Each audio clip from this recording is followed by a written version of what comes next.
Hello everyone. তো আজকে সকালবেলা আমি ঘুম থেকে উঠে কেক বানানোর কাজে লেগে পড়লাম, কারণ আমার একটা অর্ডার ছিল। আমি ভেবেছিলাম আজকে কলেজে যাব, কিন্তু ওয়েদার খারাপ থাকায় কলেজে আর যাওয়া হয়নি। এরপর আমি কেকটা বক্সে ভরে নিলাম, কারণ কেকটা আমাকে দিয়ে আসতে বলেছিল বাজার পর্যন্ত। তো তাই জন্য আমি কেকটা বক্সে ভরে বাজার চলে গেলাম কেকটা দেওয়ার জন্য। তো আমি কেকটা বক্সে ভরছিলাম, তো আমার বোনকে বললাম যে একটু ভিডিও করে দে। এখন আমি কেকটা নিয়ে বাজারে যাচ্ছি। আর কেকটা দেওয়ার পর আমি ভাবলাম যে বাজার যখন এসেছি একটা বেকিং পাউডারও নিয়ে যাই, কারণ ওটা শেষ হয়ে গেছে। আর এখন আমি যে ভয়েস ওভারটা দিচ্ছি এটা আমি আমার কলেজে দাঁড়িয়েই দিচ্ছি। আর এখন ভীষণ বৃষ্টি হচ্ছে, তো আমি বাইরেই দাঁড়িয়ে আছি কলেজের একটা ছাউনির নিচে। তো তোমরা হয়তো আওয়াজটাও শুনতে পারবে বৃষ্টির।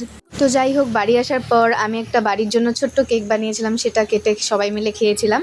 আর এই দেখো আমার মা আমার ভিডিও দেখছিল। তো সন্ধ্যেবেলা একটু ম্যাগি খেয়েছিলাম, আর আজকে রাতে ডিনারে ছিল ঘুগনি আর পরোটা। তো আজকের মতো এইটুকুই, বাই অ্যান্ড সাবস্ক্রাইব।